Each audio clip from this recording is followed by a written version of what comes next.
When Emily landed her new marketing job, I couldn't have been prouder.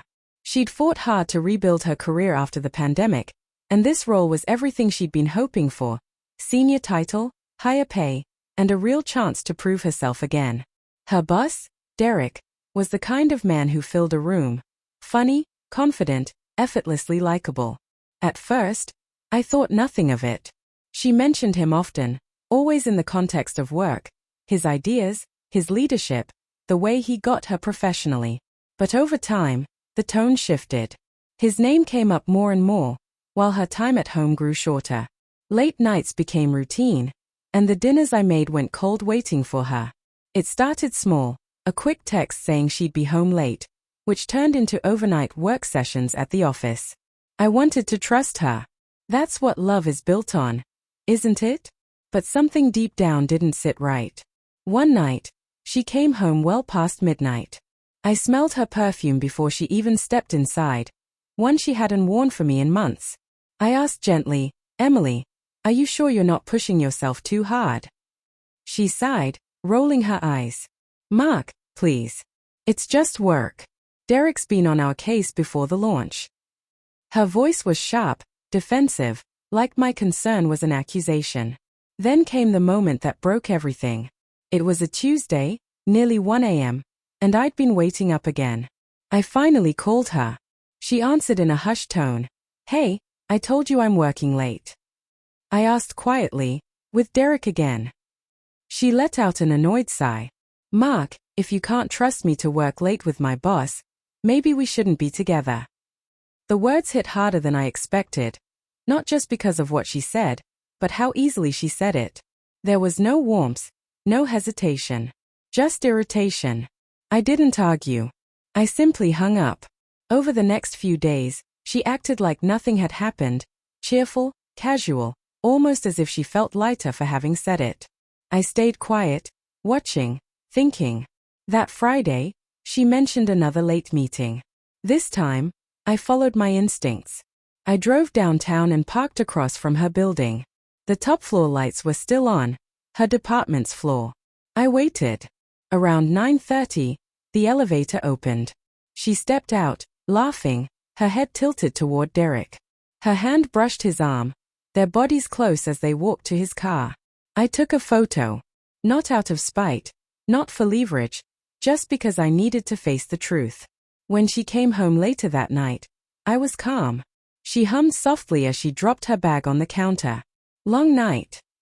I asked. She startled, not expecting me to be awake. "Yeah, we just wrapped up the campaign layout." I nodded slowly. "You sure it wasn't dinner with your boss?" Her expression froze. "What are you talking about?" I slid my phone across the table. The photo glowed on the screen. The color drained from her face. "Mark, it's not what it looks like," she stammered, voice trembling. I let out a low laugh, one that didn't even sound like mine anymore. "That's funny," I said. "Because I've spent months convincing myself you were someone I could trust." She sank into the chair, hands shaking. "I didn't mean for it to happen.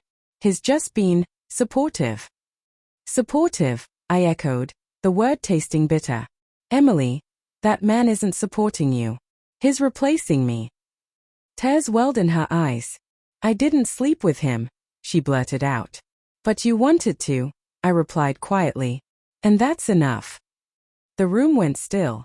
The silence pressed in on both of us, thick, heavy, and final. I stood, opened the drawer, and pulled out the envelope I'd prepared days ago. Bank papers, a note, and my wedding ring. "I trusted you," I said, "until you told me not to. That's when I realized maybe you were right. Maybe we shouldn't be together." By the next morning, she woke up alone.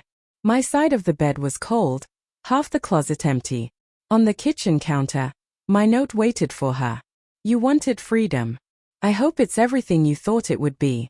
For days, she called nonstop. Then came the messages. "He didn't mean anything. I made a mistake. Please, talk to me." But I didn't answer. I'd already accepted the truth. Love doesn't end because passion fades. It ends when respect does. And once that's gone, nothing can bring it back.